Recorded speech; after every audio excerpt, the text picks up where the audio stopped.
Welcome back to Charter California Edition. My name is Brad Pomerantz. We are now joined by the founding dean of UC Riverside School of Public Policy. His name is Anil Deolalikar. I said it correctly? Yes, I'm absolutely. very proud of myself. Perfect. We know Karthik Ramakrishnan, who's a UCR professor. We all have a lot of great names at UC Riverside, and I thank you so much for joining us. And I congratulate you on becoming the founding dean of the School of Public Policy. Before we talk about the school, I want to talk about you because your path to this position is quite stunning in many levels. Give us a sense of where you've been in the world, because you've been to a lot of great places. Oh, thank you, Brad. Thank you. No, first of all, thank you for having me over. It is an exciting time for us at UCR and for the community here to see this school finally launched. Well, by way of background... Don't be humble. Don't be humble.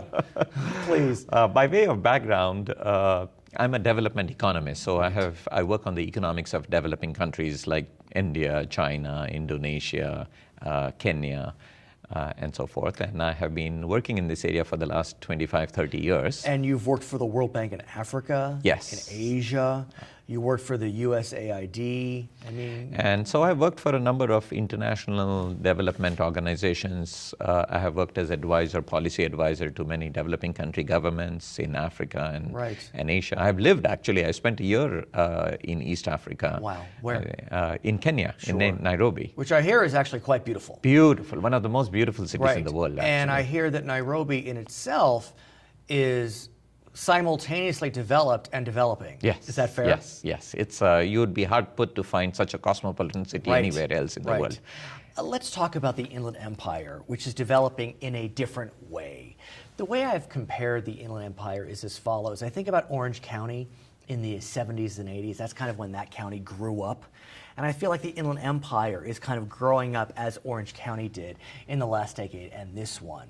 The challenge, though, is that Orange County didn't suffer a hit like the Inland Empire did in its adolescence, I guess you could say. Yes. Talk to us about the challenges this county, this region has hit. Well, I think you identified some of the problems. One, this has been a very rapidly growing region. In fact, the latest California census projections suggest that will be the second largest county in the entire state. Stunning. It's stunning. And we meaning Riverside. Riverside. Just Riverside. We won't not even consider San Bernardino. Just Right. Riverside. And the fastest growing county in the state over the next 40 years. And what's stunning is if you combine the two counties, over 4 million residents, that is larger than, let's say, 15 states. Yes, absolutely. So, this is it may seem spread out. We do go to the Arizona border, but this is a state in a sense. It is absolutely a state, and it has the problems of a state. Right. And so, what's happened is that this enormous growth in the past as well as upcoming growth in the future has put a lot of stress on the environment, on social services. We have had a lot of immigration. Right. And so along with this growth have come a host of policy problems.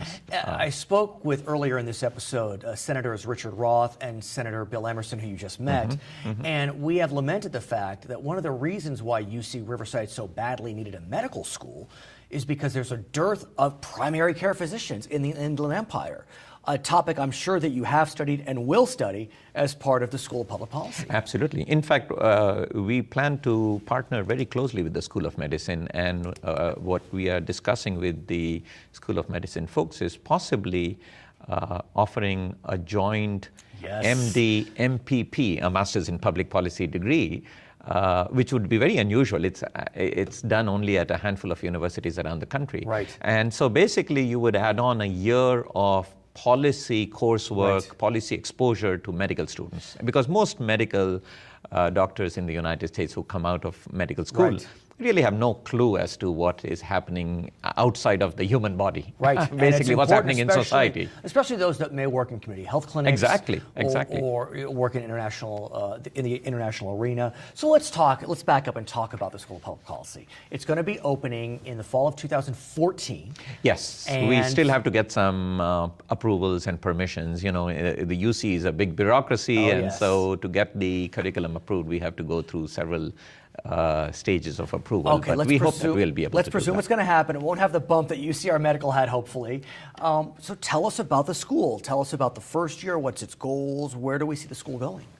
Well, I mean, the primary goal of there are three main goals of the school. One is to train a cadre of students who can go out and pursue careers in public policy in the region. Just as we have a dearth of medical primary care physicians in this region, we also have a dearth of professional city planners, county planners, policymakers. So what does public policy mean?